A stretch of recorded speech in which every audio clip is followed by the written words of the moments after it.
Ponto de Vista. Apoio Grupo Mendes.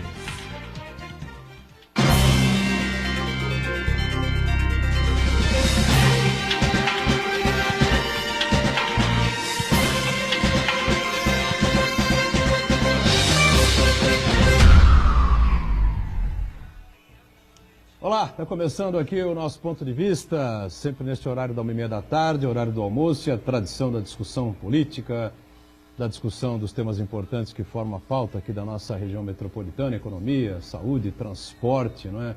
Greve dos caminhoneiros entrando aí no seu 9º dia, 10º dia, já perdi até as contas, a greve está se esvaziando, não é? Mas, por enquanto, a grande maioria dos postos de combustíveis aqui nas cidades da região metropolitana continuam desabastecidos, continuam fechados, supermercados com pouca mercadoria, as feiras livres aí também com poucas frutas, poucas verduras, enfim, a pessoa está ficando meio chateada e a população irritada e nervosa, né? Mas os serviços públicos aqui de maneira geral, pelo menos em Santos e em São Vicente, onde a gente tem mais informações e as informações chegam aqui para nós, né? A gente tem aí uma informação sempre positiva de que as coisas vão caminhando bem, não como deveriam, evidentemente, todo esse transtorno, né? Mas na medida do possível as coisas dos serviços públicos oferecidos desses dois municípios caminham dentro, pelo menos, do razoável, né? Melhor seria absolutamente impossível com toda essa paralisação, com o problema da greve dos caminhoneiros. Eu acho que com os acordos feitos aí também, eu acho que a greve não só deveria já estar sendo distensionada, né, ou sendo resolvida, mas as coisas já deveriam ter voltado aos seus devidos lugares, os abastecimentos já deveriam estar sendo normalizados lentamente, na medida do possível, as estradas totalmente liberadas, enfim, acho que é hora também de repensar, não é, o lado dos caminhoneiros, que todo mundo precisa voltar à normalidade.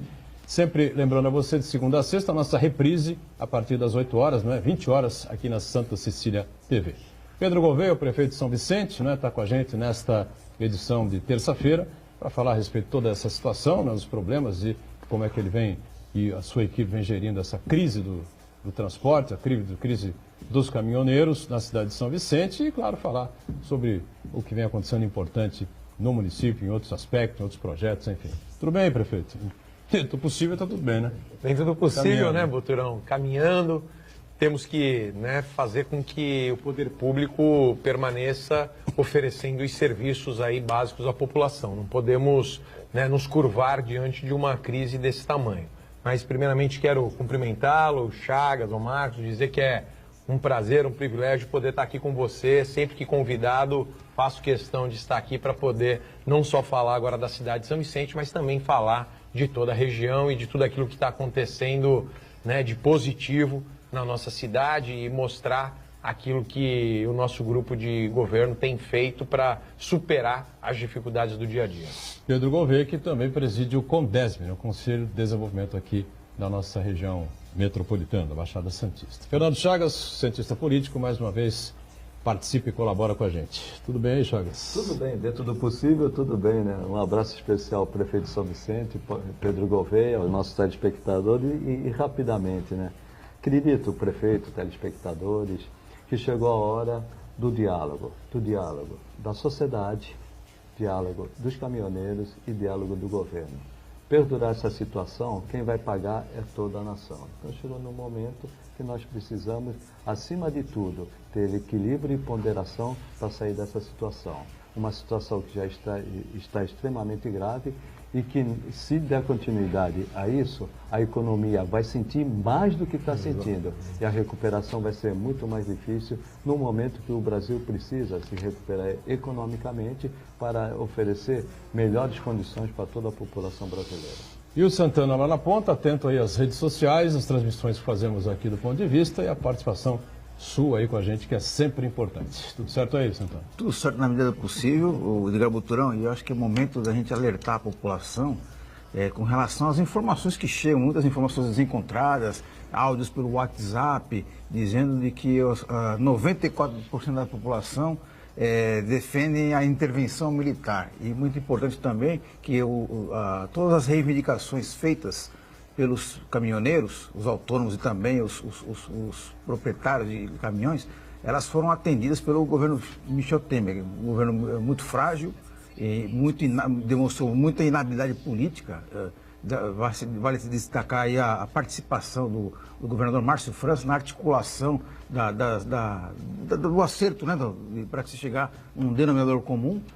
Então, nesse sentido, as reivindicações elas foram atendidas e agora existe algum movimento dentro da articulação dos caminhoneiros impedindo que aqueles que estão dispostos a voltar a trabalhar, impedindo até com o uso de força física, de ameaça a depredar o veículo, de que volte à normalidade. Então a população precisa ficar muito atenta a isso daí e impedir que esses grupos aí sirvam tentem manipular a opinião pública em favor de uma intervenção militar ou a um determinado candidato que defende a truculência. E eu quero cumprimentar você que nos acompanha ao vivo, convidar você a participar do programa, mandando sua pergunta, crítica, sugestão pelo Facebook, Pontos de Vista com Edgar Butrão, ou por e-mail, contato@pontodevista.tv.br. O programa também pode ser acompanhado ao vivo, também na internet, santaportal.com.br/tv. As edições anteriores ficam disponíveis no nosso site e também no nosso canal no YouTube. E você que nos acompanha na reprise, uma boa noite. Bom, é indiscutível, né, o protagonismo que ganhou o governador Márcio França nesse episódio aí da greve dos caminhoneiros, reunindo aí as principais lideranças dos Palácios Bandeirantes e encaminhando aí as soluções. Claro que a parte que tem relação com o governo do Estado, né, Chagas, ele conseguiu resolver, né? Mas, claro, ficam as pendências que só a presidência da República, só o governo da União, o governo federal, que poderia resolver, né? Uma participação, para mim, grotesca, né, do ministro Marum, naquele sábado à noite. Parece que ele veio aqui para enfiar os pés pelas mãos, né? Tudo estava encaminhado pelo Márcio. A minha impressão que dava naquela entrevista coletiva, o Márcio França ia intervir e ele se colocava na frente, continuava falando, enfim, quanto mais ele falava, pior ficava a situação, porque o governo federal não tem credibilidade alguma, né? O presidente Michel Temer, na próxima pesquisa em relação à atuação dele como presidente da República, vai ficar devendo, né? Vai ficar com uns 10 pontos negativos, tá certo? Vai precisar voltar numa próxima encarnação para poder, quem sabe, recuperar isso o povo brasileiro um dia. Você tem um contato muito próximo, você não nega para ninguém, que apoia o Márcio, a reeleição do Márcio, né? Todo mundo sabe aqui que eu apoio também. E não sei se você teve algum contato com ele, eu sei que você esteve no Palácio dos Bandeirantes ontem, tivemos mais reuniões, hoje cedo mais contatos, enfim, mais tratativas, enfim. Alguma informação nova aí nesta terça-feira, nós estamos aqui no início da tarde ainda, né? Você que está na reprise, evidentemente, vai ter outras informações. Eu espero que na reprise a greve tenha terminado e as coisas caminhem para a normalidade novamente, Pedro. Boturão, voltando aqui a esse fato do sábado, né? Vale aqui ressaltar que esse protagonismo, né, do nosso governador Márcio França à frente de toda essa crise foi muito importante e até mesmo pela ausência do governo federal.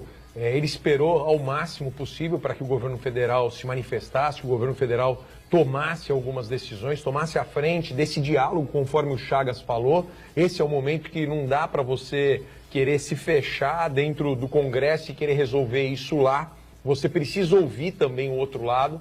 E aí o Márcio França, durante toda a semana, ele fez isso, ouviu os caminhoneiros, discutiu, pegou as reivindicações, abriu mão dentro do governo do Estado de tudo aquilo que competia ao governo do Estado e levou algumas reivindicações ao governo federal. Aí o ministro Marum vem no sábado para poder participar das discussões aqui e chega querendo tomar a frente de uma discussão, mas percebia, era claro, que ele não tinha legitimidade para poder tomar as decisões. Ele, depois de tudo, falou, então tá bom, tenho que levar isso tudo ao governo federal. Ou seja, o governo federal, de maneira muito demorada, está tomando as decisões e isso não passa credibilidade a quem está aqui fazendo as suas reivindicações. A greve, essa paralisação é legítima, são pleitos totalmente que vão ao encontro não só dos caminhoneiros, mas de todo um sistema, da própria população. Então precisa fazer com que esse diálogo ele seja respeitado, que esse diálogo seja feito de uma maneira que essas reivindicações, esses pleitos, eles cheguem e sejam correspondidos. Acredito que, conforme o Marcos falou, todas essas reivindicações elas foram atendidas agora, estão sendo votadas medidas provisórias dentro do Senado, foram votadas, foram pautadas algumas reivindicações também dentro da Câmara Federal. Agora, tudo isso precisa trazer a segurança para quem está aqui na ponta fazendo as reivindicações de que isso será atendido. Porque o que parece é que o governo federal não tem mais essa credibilidade, não tem mais essa legitimidade diante do povo e das pessoas, e aí acaba cada vez mais o governo do Estado tendo que assumir esse protagonismo. Eu acho que essa intervenção que o Márcio fez, essa forma de se colocar à frente dessa discussão foi muito saudável, muito positivo.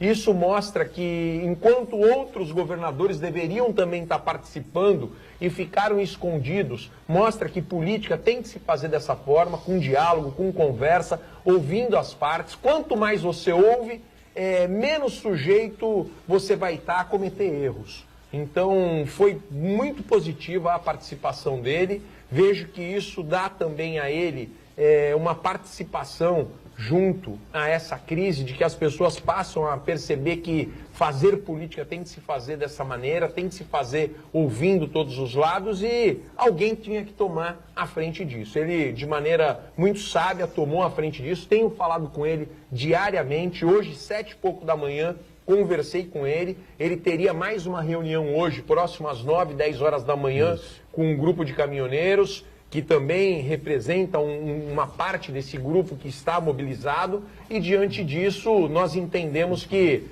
as conversas vão cada vez mais amadurecendo e a gente cada vez está mais perto de acabar essa crise, de voltar com que todos os serviços se normalizem, porque está todo mundo muito preocupado. Hoje começa a haver uma preocupação também por parte da população, porque a população começa a sentir o reflexo dessa crise, o reflexo dessa paralisação. Vai ao posto, não tem combustível. O pessoal vai à feira, tem pouco alimento para comprar, tem pouca fruta, pouca verdura, e as coisas acabando. O pessoal chega no supermercado, as prateleiras estão quase vazias. Aí o pessoal... Precisa de saúde. E o medicamento? Será que tem remédio? Eu fui recentemente a uma farmácia comprar algum medicamento lá para casa. E, olha, não estamos recebendo, não estamos desabastecidos ainda. A prateleira estava cheia, mas não tinha. Uma hora acaba. Uma hora acaba. As pessoas começam a ficar tensas, né? Falar, porque a reposição disso, ela não é automática, conforme é normalmente no dia a dia. Não é só a reposição Agora, do combustível. a impressão que deu, Chagas, é que o Maron veio aqui, o presidente chegou para olha, vai lá, porque se não for, vão querer matar a gente, né? O homem está resolvendo as coisas lá, mas não pode. Ele é o governador de São Paulo, o vice que assumiu, é candidato, nós temos um candidato lá, vai lá e desvazia os pneus dele, pô, tá uma frente lá do negócio, entendeu? E hoje? A impressão que me passou vendo a coletiva foi isso, entendeu? O governador ajudou bastante, mas dá licença. Só faltou durante a coletiva ele amarrar o Márcio é baixinho perto dele, né? É grandão, né? Atrás das costas dele, né? Tá atrás das costas dele, impedir, né, o governador de se manifestar, porque ele falava, e cada vez que ele falava, a minha impressão, a situação piorava. Rapidamente, prefeita. Hoje mesmo, o governador do estado de São Paulo, Márcio França, se reuniu com 13 lideranças dos caminhoneiros, que são parte... Porque essa liderança ela é difusa. É verdade. Eu não tenho mais... Não é o sindicato. Esse é o problema da comunicação também, chegar em todas as pontas. Hoje, com as redes sociais, ele conversou. E o que eu vejo, o governador Márcio França vai buscar o diálogo, como eu disse, com a sociedade e com os caminhoneiros. Por outro lado, o governo federal, a impressão que eu tenho, ela fica presa no Congresso. O Michel Temer ele pode ser muito bom de negociação com o Congresso, mas quando desce para conversar com a população, ele nem desce. Eu acho que faltou um pouco isso. E o Maron representou. Quando caiu o prédio. Isso. E não São conseguiu. Paulo, Largo do Paissandu, quase mataram ele. E não conseguiu. Parece que o governo federal, de uma forma geral, e não só o Michel Temer, todo o grupo do Michel Temer, é um governo ultrapassado, parece que da década de 70, 80 do século passado. É isso mesmo. Nós estamos no... E eles insistem em se fechar e não ouvir, nem abrir o diálogo quando alguém abre as portas. E nós estamos falando aqui que o que parece que o governo federal saiu da casinha a partir do momento que o governador Márcio França se coloca à frente de uma situação como essa, chama as lideranças dos caminhoneiros, começa a conversar, começa a levar, a suplicar para o governo federal atender as reivindicações de maneira rápida, de maneira... que pudesse fazer com que esse reflexo impactasse aqui no movimento, e aí sim eles saem da casinha, vêm e tentam tomar a frente da discussão, mas de uma maneira que não tem a menor legitimidade diante das pessoas, diante das lideranças que estão participando do movimento. Então a gente vê que realmente o governo federal enfrenta uma grande crise, uma crise de identidade, não consegue dialogar com o povo, não consegue dialogar com os grevistas, consegue sim fazer esse papel lá dentro do Congresso, conversa com o Congresso e tal, fica segurando a situação ali dentro. Mas quando tem que descer a rampa do Palácio para poder conversar com a população fecha os ouvidos, não consegue fazer com que haja essa comunicação. Ontem na Rádio Bandeirantes, foi ontem ou foi de manhã? Eu não estou nem lembrado, mas é tanta informação uma atrás da outra. Mas acho que foi ontem no final do programa do Datena, no meio do programa do Datena na Rádio Bandeirantes, que o Márcio entrou novamente, né? E explicou algumas coisas, enfim, eu acho que o Márcio já está um pouco esgotado, né? Porque passar o fim de semana virando ali com tantas discussões, então, né? O assunto é o mesmo, a repetição é a mesma, as coisas são as mesmas. Então ele virou e falou, olha, não está resolvido porque o governo federal não resolveu. Entendeu? Falta isso aqui, falta um pinguinho. Exatamente. Entendeu? Um pontinho final na coisa, o governo federal tem que dar esse ponto final. Nós fizemos tudo, acertamos tudo, e ele até subiu um pouco o tom, né? Que não é muito normal no Márcio, mas a impressão que deu foi essa, entendeu? A gente faz tudo, acerta tudo, enfim, os caras ficam embromando o quê? Vamos resolver isso e botar o país para andar, né? Eu digo, Buturão, e essa crise toda demonstra mais uma vez a importância da política, né? Da boa política. É verdade. Né? Porque, na verdade, os caminhoneiros, eles procuraram o governo Michel Temer lá em outubro, né? Apresentaram as suas reivindicações, alertaram para as consequências de uma paralisação, e o Michel Temer, ele deu de ombros, porque ele estava muito preocupado em escapar das denúncias de corrupção do governo dele, né? Ele estava ameaçando receber uma terceira denúncia formal no Congresso pedindo a sua deposição. Então ele relativizou a importância de se dialogar com os caminhoneiros e deu no que deu. E por outro lado, você percebe quando a política, a arte de entendimento entre os discordantes, ela tem efeitos práticos. Quando o governador Márcio França, ele capitaneou essa negociação, ainda mais num processo em que as lideranças são tão difusas, né, Chagas? É pelo WhatsApp que eles resolvem as coisas, né? Não existe um presidente, é um movimento completamente desconexo e pulverizado ao longo de todo o país, porque o caminhoneiro do Rio Grande do Sul pensa diferente do caminhoneiro do Nordeste, que pensa diferente do caminhoneiro de São Paulo e assim por diante. Então, através da política, do entendimento, do diálogo, é que se conseguiu chegar a uma solução. E agora cabe ao governo federal fazer a sua parte, né? Porque já que as estradas ainda estão bloqueadas e houve um entendimento, né? Então ele precisa exercer a sua autoridade, de liberar as estradas, impedir que esse pequeno grupo restrito, que não quer fazer com que aqueles trabalhadores, aqueles caminhoneiros que querem voltar ao trabalho, estão sendo impedidos, sendo pressionados a voltar ao trabalho, pegar esse pequeno grupo aí, que até pedem intervenção militar, pulverizar esse grupo, né? E eliminar e aplicar a lei, né? Mais autoridade por parte do governo Michel Temer. A gente conversava antes do programa começar, né? E o Pedro é contra a minha tese, enfim. Eu acho que a única saída viável seria a renúncia de Michel Temer. Ah, você acredita que ele vai renunciar? Claro que não acredito. Porque todo mundo sabe, a chance de ele sair e perder o foro, todo mundo sabe que ele vai cair no Moro. E aí, se ele cair no Moro, a papuda o espera.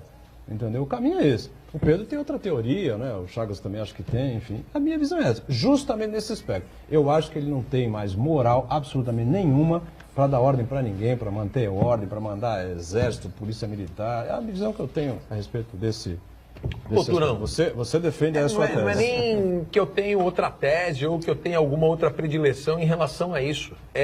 O que nós temos que pensar nesse momento é em prol do país. É importantíssimo, primeira coisa que a gente tem que falar aqui, em relação a todas essas ações, né, de polícia, de exército, a gente tem que buscar uma ação pacífica. A gente tem que buscar uma ação que não tenha violência, que não traga maiores prejuízos à sociedade.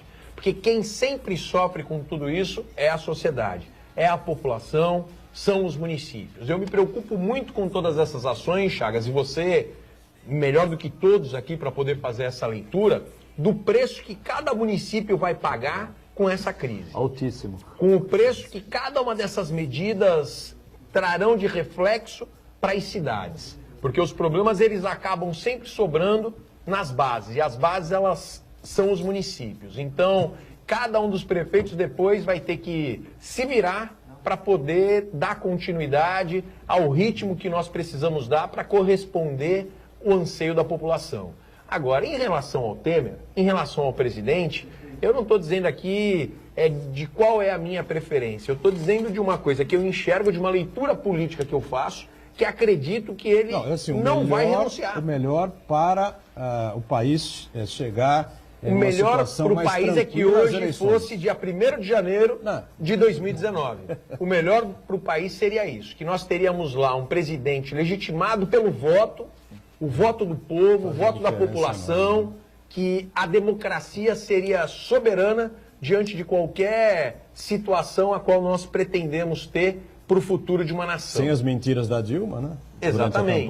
Mas eu sempre acredito no bom senso da população, né, na questão de que cada vez mais a população está mais preparada para votar, tem mais informações, que o voto é o instrumento, né, que faz com que a pessoa seja escolhida para governar o seu país, o seu estado, o seu município. Então, eu gostaria muito que hoje fosse 1º de janeiro de 2019. Não, você acha que esse seria o melhor dos mundos? Menos mal que ele ficando até as eleições é menos mal? Eu acredito que sim. Você também já? Eu acredito que sim. Eu acredito que sim. Dá tempo ainda? Não, eu concordo com o prefeito. Eu vejo que ele não vai renunciar, mas eu tenho um problema. Nós temos que fazer essa transição. E eu não sei se ele tem condições, legitimidade e credibilidade perante a população de fazer essa transição. No meu modo de entender, posso estar totalmente errado, prefeito. Essa greve só não acabou justamente por isso. Por seu Temer. Por seu Temer. Se fosse outro presidente, nós vamos ficar nesse vazio com um presidente formal, mas que de fato a população não respeita mais. Como nós vamos fazer toda essa transição? Primeiro, até a eleição em outubro. E depois terminar a eleição, pior, temos mais 2 meses para chegar a 1º de janeiro. A minha preocupação é isso, mas eu concordo com o senhor. Eu não vejo hoje possibilidade dele renunciar. E o erro, no meu modo de entender rapidamente, aconteceu lá atrás, quando o Gilmar Mendes, para defender os seus, manteve o Michel. A consequência nós estamos pagando agora. Agora, o Michel Temer renunciando, quem assume é o Rodrigo Maia? Não. Ele não assume a Carmen Lúcia, né? Porque nenhum dos dois vai querer assumir. Com o intervalo, a gente volta em instantes. Até já.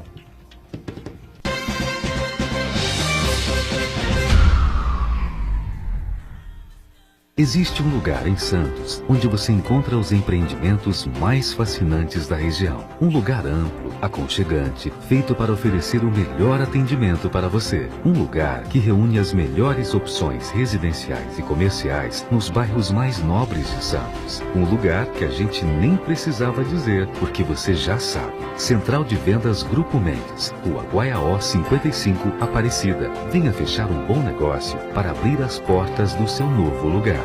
Santa Cecília TV no canal 52.1 HD. Se você ainda está com dificuldade de sintonizar a Santa Cecília TV em alta definição pelo sinal digital, você precisa escanear os canais da sua TV através da autoprogramação no seu controle remoto. É bem simples e você sintoniza os nossos programas com qualidade digital, de imagem e som, sem pagar nada por isso. Santa Cecília TV 52.1. Escaneie e sintonize a maior programação regional da sua TV em alta definição. Poliesportivo Unisanta, cuidando do seu corpo e da sua mente. Natação a partir de 2 anos e meio, capoeira a partir de 3 anos, voleibol, hidroginástica, musculação, basquete, futsal, karatê, judô, handebol e tênis de mesa. Equipamentos modernos, piscina olímpica aquecida e professores especializados. Mensalidades a partir de R$ 48,00. Poliesportivo Unisanta. Informações 3202-7126.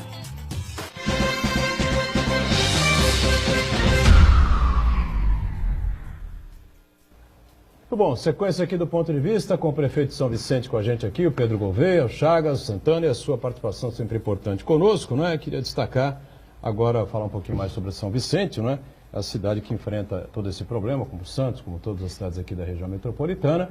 E lá está tudo fechado, você fechou tudo, escolas, postos de saúde, a prefeitura parou.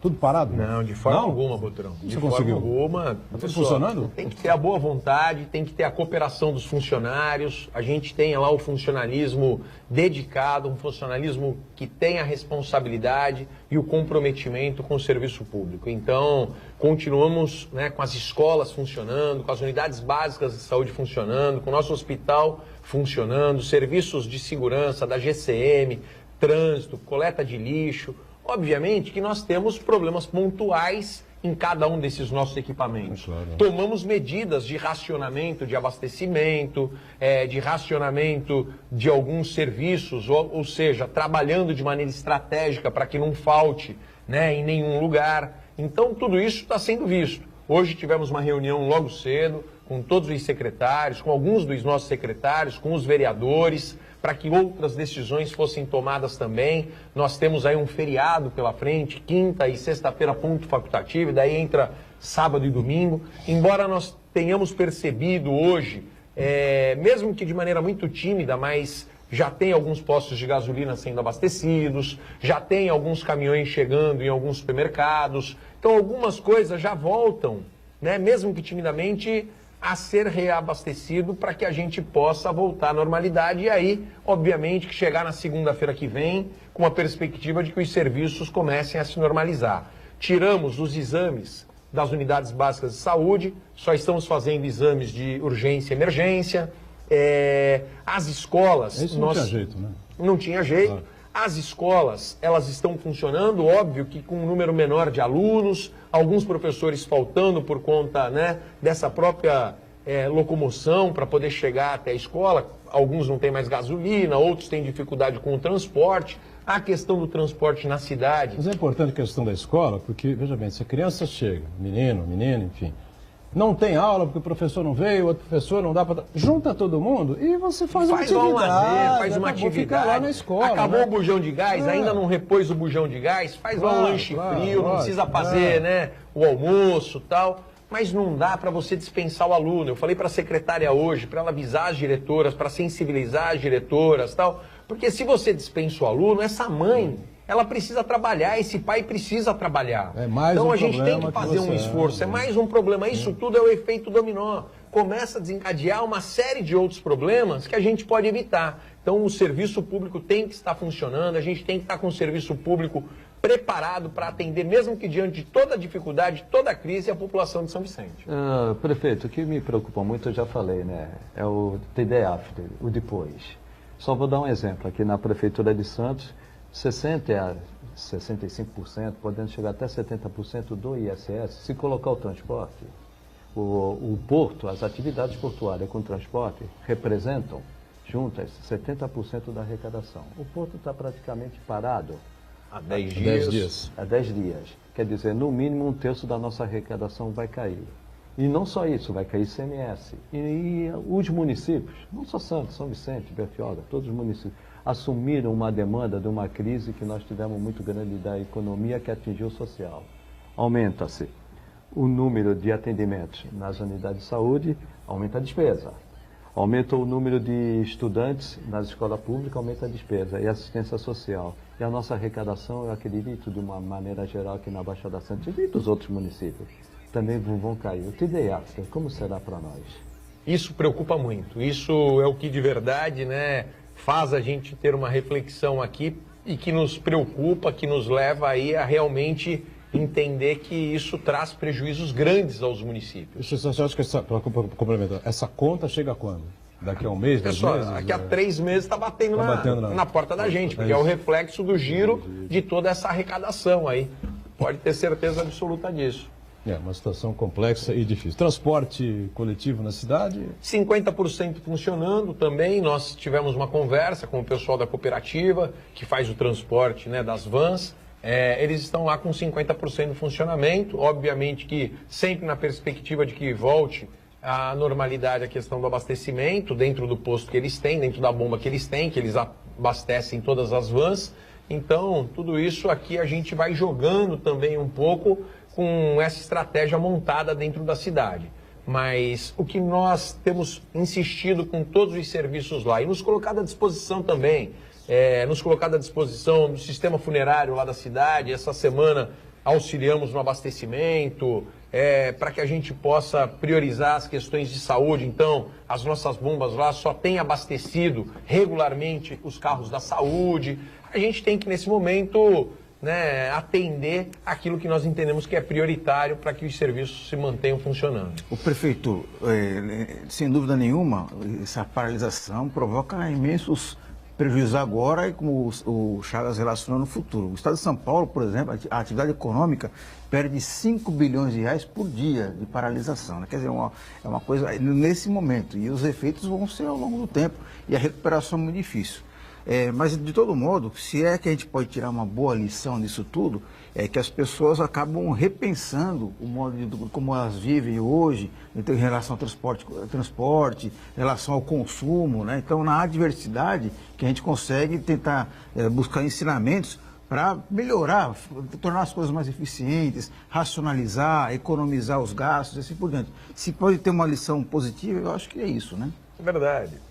Eu, né, dentro até de uma visão mais, né, regional, a gente falando dessas conversas que tenho tido com o governador durante esses dias, uma das questões aí que implica bastante no abastecimento dentro das prefeituras, todos os comandos de polícia de cada uma das cidades, eles estão à disposição das prefeituras para poder ajudar na escolta, seja para poder trazer um medicamento, algum insumo, para poder trazer um botijão de gás para dentro das unidades escolares. Então, qualquer necessidade das prefeituras, os comandos das polícias estão cientes, estão atentos a isso. Essa parceria nesse momento também é muito importante, de que a gente consiga ter esse respaldo do governo do estado, que a gente possa fazer com que esses serviços sejam atendidos. Conversei agora há pouco também com a Paula Covas, que é diretora, né, da DRS aqui, da saúde da região, e coloquei à disposição para ela também alguns serviços nossos, algumas questões que nós podemos estar auxiliando, como até mesmo abastecimento de ambulâncias. Acredito que todos os outros prefeitos também, né, nós temos visto a manifestação, aí o pronunciamento de cada um dos prefeitos super preocupados com essa crise, com esse problema que os municípios estão enfrentando, todos fazendo um grande esforço para que os seus serviços se mantenham ativos, que continuem a população de cada uma das cidades sendo atendidas. Então, acho que esse momento, essa sensibilidade também dos prefeitos, de todo mundo se juntando, se unindo, para que a gente possa diminuir os impactos causados aí pela paralisação dos caminhoneiros. Nós temos pesquisas, né, sendo realizadas e sendo divulgadas, pesquisas pré-eleitorais, enfim, no momento e num ano em que a gente vai ter eleições, dia 7 de outubro, evidentemente, presidente da República, governos estaduais, senadores, deputados estaduais e federais, né? Só que um ano totalmente atípico. Bastante. Né? Completamente atípico. Ninguém sabe o que vai acontecer, ninguém sabe quais serão os candidatos. Por exemplo, hoje, Chagas, o TSE vai dar uma resposta, né, a um questionamento de um deputado federal, do Democratas, se não me engano, de Minas Gerais, né, sobre a situação de candidatos que são réus. Né? O candidato é réu, pode disputar a presidência da República, porque o presidente da República, quando se virar réu, ele, obrigatoriamente ele tem que deixar a presidência. E aí como é que fica? Os casos são mais direcionados ao ex-presidente Lula, que inclusive está preso, né? E ao deputado Bolsonaro, que vem bem aí nessas pesquisas que a gente vem vendo aí de intenções de voto. Então, o Bolsonaro é réu, né? Eu não sei exatamente se é um caso em que ele acusou ou atacou a deputada Maria do Rosário, isso, né? Isso. E tem outro caso também que ele é acusado pela Procuradoria-Geral da República de pregar o racismo, né? Numa palestra que ele fez em São Paulo. Exatamente. E o presidente Lula, então, tem 5 ou 6. Né? 5 ou 6, uma coisa... Mas é que nós estávamos conversando lá fora, prefeito, com o Boturão. É um momento de pautar isso? Imagina, se diz que eles podem ser candidato. Aí vem a ficha limpa e vai dizer que pelo menos o presidente Lula não pode ser candidato, o Bolsonaro pode. Se diz que não pode ser, nossa, estão tirando os dois líderes. É momento de discutir isso, prefeito. Não é momento de protelar um pouco essa decisão. Nós estamos no meio de um furacão. E deixar para o momento do registro das candidaturas, é isso? A questão, né, de ser réu, eu acho que ela é muito fragilizada da forma como se coloca. A questão do ficha limpa, sacramentado, ponto final, não dá para ser candidato. não é? Agora, a questão de ser réu, acho que tem que ser muito mais discutida e com muito cuidado para que a gente não cometa também, né, algumas injustiças e judicialize todo esse processo eleitoral. O réu não está condenado, isso, né, prefeito? O réu não está condenado. Exatamente. Né? Essa questão Exatamente. E Então, acho caminha que- para isso, né, prefeito? A judicialização. Sim. Porque o ex-presidente Lula, ele vai no limite ser candidato. Depois, logicamente, ele vai retirar... Ele vai emprestar o prestígio isso dele, para alguém. o nome dele para algum candidato, porque tá certo que não será candidato, duvido que venha, né, conseguir manter a candidatura. Mas ele vai levar até os 45 do segundo para na prorrogação sair de cena e entrar alguém, né, o Ciro com um Gomes, número... Na verdade, O Gomes Boturão, ontem no Roda Viva disse que deixou claro que as esquerdas não se unirão, não é, no primeiro turno. Eu não acredito nisso, lamento profundamente, enfim, mas acho que as esquerdas não vão se unir. Mas eu acho que ele tem assim uma pequena expectativa, né, ainda de que o PT possa apoiá-lo, né, porque ele atacou a Dilma, né, disse que a Dilma perdeu a rédea do governo quando mentiu nas eleições, né, e que ele não faz isso em hipótese alguma, mas chamou o Lula de amigo. Né? Então, né? E dá a impressão que ele tem ali alguma expectativa de que o Lula feche com ele e fale, vamos com ele. Tá. O que também vou dizer uma coisa, não é a mesma coisa, tá certo? O PT sair de vice não é a mesma coisa, a gente já teve um exemplo aqui em Santos na eleição passada. Né? Boturão, quanto a isso daí, bom, primeiro só um registro, o Bolsonaro já é condenado em primeira instância com relação às ofensas à deputada Maria do Rosário, e ele é réu na questão do racismo denunciada pela Procuradora-Geral da República. E agora, com relação a essa afinidade, vamos dizer assim, entre o Ciro Gomes e o Lula, essa semana ainda eu li um artigo do Demetrio Magnoli, que é um articulista da Folha de São Paulo, e ele diz o seguinte, e ele diz uma coisa muito interessante, que ele diz que o Lula já internamente já sabe que não poderá ser candidato, já escolheu um candidato a presidente da República, esse candidato é Ciro Gomes, e terá como vice Fernando Haddad. Segundo o raciocínio do Demétrio, o Lula só não verbaliza isso no momento, porque primeiro seria admitir A culpa. que não vai conseguir ser candidato até o final. E também a culpa, Isso né? ia desmobilizar o Partido dos Trabalhadores ao longo do país inteiro e também ia antecipar esse anúncio que traria mais prejuízos do que benefícios da candidatura do Ciro Gomes. Então, é uma leitura que faz um certo sentido e vamos aguardar as cenas dos próximos Eu capítulos. falei das pesquisas, viu, Pedro? Porque a Band fez uma pesquisa, não é? Band e Bop, Band, você que sabe, né? Escolhe aí. Na pesquisa presidencial, sinceramente, perdi os números. O Lula veio com 23 ou 24 ou 25, não sei exatamente. Né? O Bolsonaro vem abaixo. Acho que é 25 e 22, né? 22 Bolsonaro? É. Alguma coisa assim. Sinceramente, eu perdi esses números, mas os números para governo do Estado eu peguei, tá certo? Então, tem lá o João Dória, que teve uma queda, né? 22%, 15% para o Paulo Scaff, os dois são recall, evidentemente, né? Luiz Marinho do PT tem 4%, Márcio França, que vai buscar a reeleição, tem 3%. Evidentemente, né, que a pesquisa foi divulgada ontem, então não pegou aí esta participação do Márcio nessa negociação com os caminhoneiros. Evidentemente, como o próprio governador diz, ele ainda é uma pessoa muito pouco conhecida, né, do eleitor paulista. Existe um vácuo gigantesco de mais de 50% de pessoas que estão indecisas, que não vão votar em ninguém, mas que na hora vota, tá certo, né?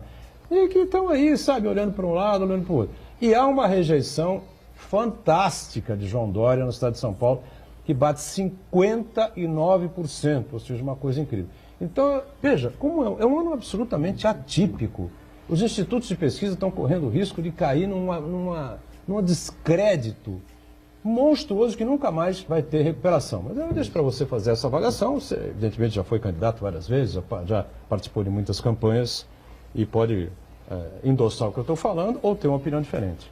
A pesquisa, ela é vista, né, ela é colocada ali na prateleira, a pessoa igual quando vai ver uma camisa bonita, ela olha aquela camisa, ela fala, poxa, camisa bonita. Na hora que ela começa a olhar a camisa, ela vê a etiqueta, daí ela fala, poxa, mas essa camisa aqui é P, só me serve GG. Ou seja, você tem que olhar tudo na pesquisa, não adianta olhar só aquilo que vai para a vitrine. Ou seja, aquilo que as pessoas veem, aquilo que, né, todo mundo foca, são os números lá. Ah, tem lá o Dória com 20 e pouco, o Scaff 15, Marinho tanto, tal. Uma primeira leitura que a gente faz olhando essa página da pesquisa.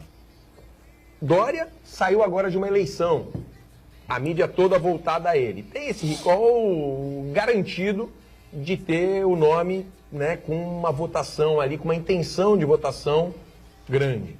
Paulo Scaff é candidato ao governo do estado já há 3 eleições.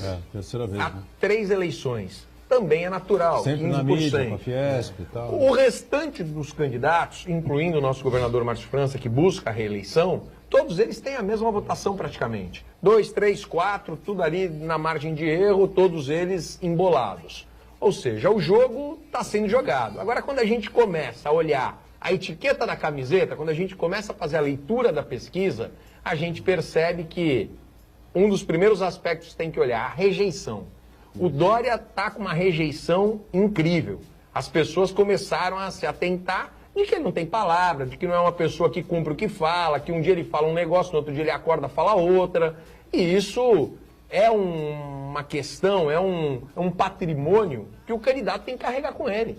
A credibilidade. De ter credibilidade, ter palavra. E o Dória, as pessoas começaram a perceber que ele é um fake, que é meio que um candidato montado e tal. E o pior é perceber que a cidade está ficando melhor com o vice. Com o Bruno do que com ele, não é verdade? Falei isso ainda. Eu tenho ido a São Paulo direto lá, a cidade está melhor agora com o Bruno do que estava com o Dória. Ou seja, e o gestor aí que ele se colocou tal. Todo mundo viu que ele queria mesmo, era uma oportunidade para poder dar um passo maior tal. Ou seja, que tentou ser presidente, candidato a presidente, não deixaram, vou ser candidato a governador, mas aqui eu não quero ficar. Aonde me colocar eu não quero. E aí o Scaff, a gente percebe que também teve uma queda, já nessa segunda pesquisa, né, seguida, já teve uma queda também, assim como o próprio Dória. Então... Foi até maior, prefeito, o Scaff de 19 foi para 15. Foi para 15. Maior ainda. Ou seja, então a gente percebe que tem esse Há uma número movimentação ainda, há uma aí do movimentação, há um número muito grande de pessoas indecisas e que quando você começa a olhar essa pesquisa, você vê que não tem nada definido, que as pessoas estão apenas passando a conhecer os candidatos. E ali o produto que está na vitrine começa a se desgastar. Ou seja, o Dória, o Scaff começam a cair e começam os outros a entrarem no jogo. E prefeito, com 50% de indecisos, eu acredito que essa eleição realmente ela vai mostrar a sua cara quando começar o tempo de TV. Sim. Aí que o eleitor passou essa fase que nós estamos vivendo atípica, passou a Copa do Mundo, aí vão começar as eleições, 15 de agosto, porém, 10 dias depois começa a televisão, ali que eu vejo que esses 50%, 55% começa a prestar atenção. Aí ele vai sentar e vai falar em quem eu vou votar. Qualquer pesquisa hoje é fora da realidade. Exatamente. Elas são interessantes, eu sempre falo, né? A gente que disputa eleição, a gente que, né, acompanha a pesquisa, a gente fica o tempo inteiro querendo buscar como é que está a pesquisa, como é que está a pesquisa e tal. Elas dão um monitoramento para a gente de como as coisas estão, como elas estão, exatamente, a tendência de como está se movimentando, como é que está ali naquela região, naquela outra região, poxa, está surtindo efeito essa ação, essa outra ação, né? Preciso ser mais conhecido, como é que está, onde eu estou menos, onde eu estou mais, onde eu preciso, né, fortalecer o meu trabalho. Então as pesquisas, elas dão essa possibilidade para o candidato e para a equipe montar uma estratégia. Mas elas não definem eleição, elas estão muito fora ainda daquilo que será a realidade quando começar o tempo de TV, de rádio, que é o maior patrimônio hoje de uma eleição. Hoje, TV e rádio é o grande patrimônio, tanto que as alianças, elas giram em torno disso, de buscar a prevalecer, a possibilitar com que esse patrimônio que existe no tempo de TV e de rádio valorize o seu candidato, colocando o seu candidato em evidência. Vamos para o nosso intervalo e já retomamos a sequência aqui do Ponto de Vista, em instantes.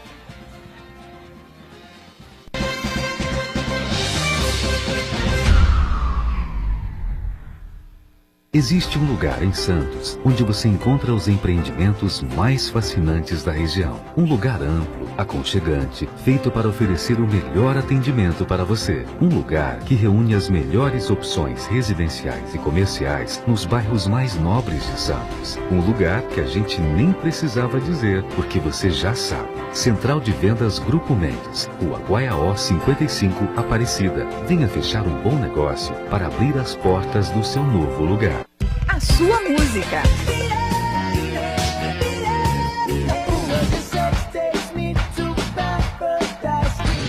A sua notícia. 107,7 Notícias. O seu locutor. A sua promoção. Ligue agora 3234-1077. Participe você também e ganhe muitos prêmios. O seu cantor. A sua rádio. 107,7 Santa Cecília FM. Mistérios resolvidos. Curiosidades das principais celebridades do país. Dicas importantes para a sua qualidade de vida.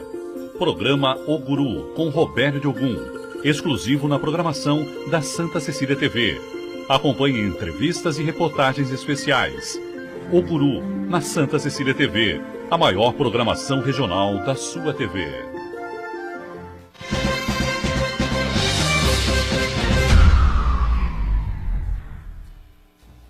Muito bem, voltamos e aquela pergunta que eu queria fazer, eu ia fazer no final do intervalo, no final do primeiro bloco, do bloco passado, pode fazer agora. Você se lembra do GEPOM, né? O que significa mesmo a sigla? Era GEPOM, era Jovens... Jovens...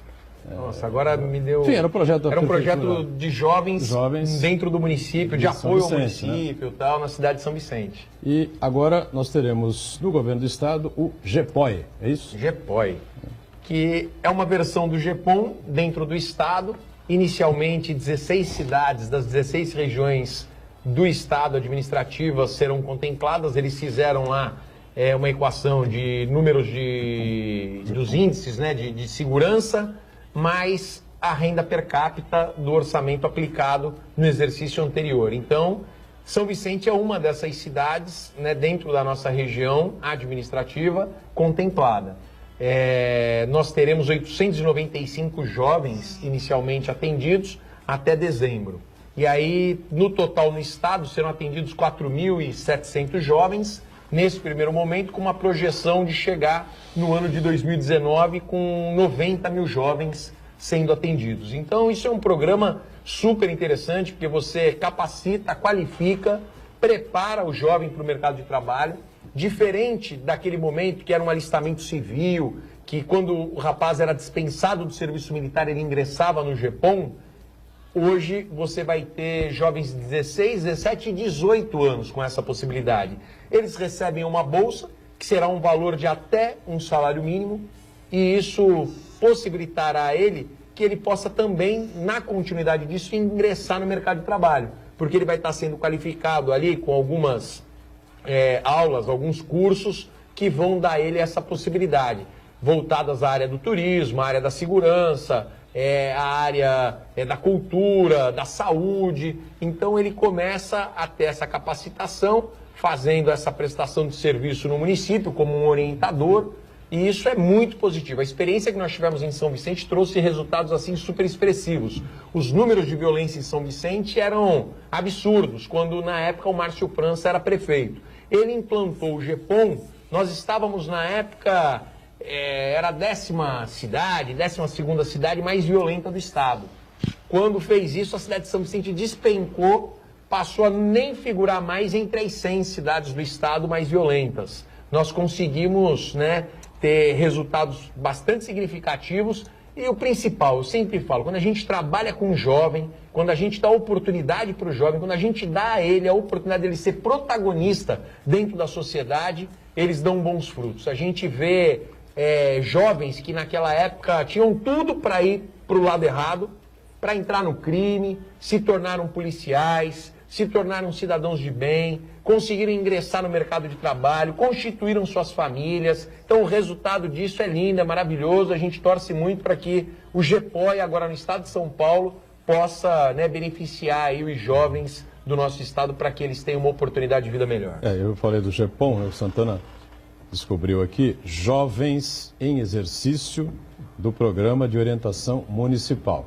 Então, para esclarecer, o GEPOI, Jovens em Exercício do Programa de Orientação Estadual. Do Estado. Do Estado. Do Estado, estadual, tal. Do Estado. É isso que... E um momento que a coisa está cada vez pior. Você tem 52%, 53% dos meninos, jovens e adolescentes aí de 15 a 18 anos fora do ensino médio. Ou seja, ou o poder público olha para isso, né? Sim. E tem uma atuação nisso e entra realmente para valer nesse tipo de situação, esse tipo de problema, então, realmente só há um caminho para essa molecada. O neném, né? Charles. Nem trabalha, nem e nem estuda, né?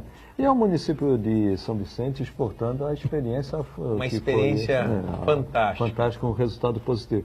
Mas falando um pouquinho do município, prefeito, depois de 1 ano e meio, pegou uma situação bastante difícil, um país ainda sente os efeitos, eu sempre falo isso, o país ainda sente os efeitos de uma recessão que levou à queda do PIB de 8%. Como está a situação orçamentária, financeira do município, esquecendo esse momento que vai ter reflexo preocupante para todos os municípios. É verdade. Mas antes de comentar sobre isso, só para a gente falar aqui da importância dos jovens, nós buscamos outros 2 programas também para os jovens na nossa cidade. O primeiro é a ETECRE, que são os cursos da economia criativa, que nós estamos lá em funcionamento na cidade de São Vicente, temos 3 polos e tal. E um outro muito interessante que é a Univesp, que é a Universidade Virtual. Ou seja, o jovem sai do ensino médio, ele tem a oportunidade de ingressar numa faculdade pública sem pagar, EAD à distância, mas com professores da USP, da Unesp, da Unicamp, professores de primeira, professores top aí, ou seja, democratizando o ensino superior. Isso é maravilhoso também. Esse projeto foi criado na Secretaria de Ciência, Tecnologia e Desenvolvimento Econômico e Inovação, onde o Márcio era secretário. Exatamente. Né? E aí ele tinha lá o compromisso de aumentar o número de vagas no Estado, de ampliar. Isso, tinham 2.000 jovens dentro do Estado, dentro da Univesp. Hoje já tem quase que 40.000 jovens inseridos dentro da Univesp. Nós estamos abrindo mais 1.000 vagas na cidade de São Vicente. Tínhamos 400, 200 na área insular e 200 na área continental. Nós estamos colocando mais 700 vagas agora nesse próximo vestibular que será feito agora em julho. Isso tudo, né, nos anima, nos dá uma perspectiva muito legal. E só para completar, o GPOI, ele precisa estar estudando. Ele não pode estar fora da escola. Então isso também incentiva que os nossos jovens estejam dentro das escolas.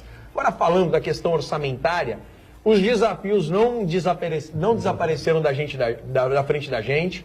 Nós continuamos aí nos esforçando, economizando, buscando fechar as torneiras, tirar o desperdício da nossa frente, fazendo com que nós consigamos fazer mais com menos. Mas tudo isso é um exercício contínuo, um exercício de todos os secretários. Ali, né, sob a nossa... a secretaria que eu considero muito importante, que é a nossa secretária da Fazenda, a Miriam, que é uma secretária que eu tenho uma admiração, um respeito muito grande. Ela tem conseguido fazer com que todos os outros secretários percebam a importância de cada um conhecer o seu orçamento, de cada um conhecer até onde pode ir.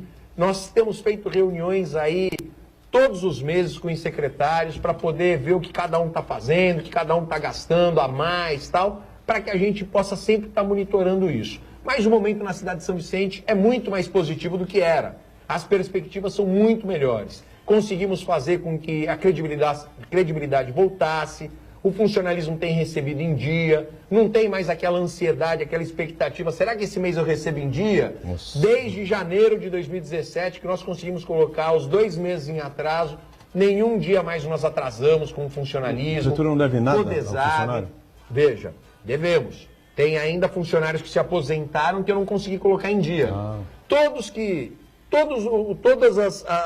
as pendências que existiam até 2016, dezembro de 2016, eu tenho mês a mês quitado isso. Agora, o que é de 17 e de 18, nós estamos absolutamente, rigorosamente em dia. Então, nós estamos fazendo esse resgate, pagando cada uma dessas pendências que existiam. Mas o que é de 17 em diante, totalmente quitado, totalmente pago, com a certeza de que chega o final do mês eles vão receber o seu salário. Então isso que é importante, pagando 50% das férias, pagando 50% do 13º no aniversário do servidor, rigorosamente também, um compromisso que nós fizemos com o funcionalismo. Então tudo isso demonstra que nós temos um respeito muito grande pelo funcionalismo. E em um momento como esse, de muita dificuldade, de sacrifício, a gente tem a resposta. O servidor está lá, continua trabalhando, continua se esforçando para poder chegar lá no seu local de trabalho e atender a população. Muitas obras importantes acontecendo. Nosso funcionário aqui, um dos nossos funcionários aqui, Vicentino, da portaria aqui da Universidade de Santa Cecília, da Unisanta, né, o prédio onde funciona aqui os estúdios da Santa Cecília.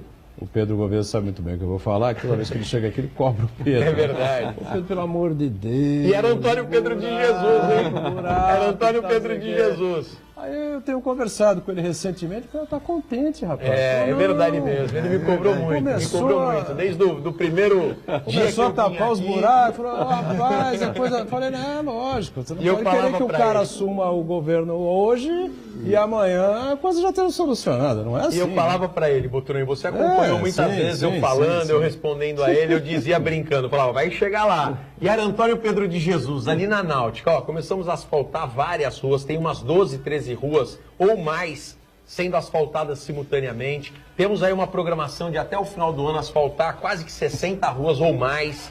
Tudo isso é planejamento, tudo isso, né, só foi possível porque nós fizemos a lição de casa, tiramos, né, a CND, conseguimos, né, nos tornar uma cidade adimplente, ou seja, tiramos também a cidade do Cadim, porque a cidade era inadimplente, não tinha, né, conseguido honrar os seus compromissos. Negociamos lá cerca de quase que 500 milhões, aí 600 milhões de dívidas que nós tínhamos. Todo mês 5 milhões a gente tem que colocar especificamente para pagar esses valores. Conseguimos, Chagas, tirar a CRP numa dívida astronômica que nós tínhamos previdenciária, conseguimos fazer isso. Então, a cidade está andando, está avançando, muitas conquistas aí vieram durante esse tempo e muitas outras virão até 2020, enquanto nós estivermos como prefeito da cidade de São Vicente.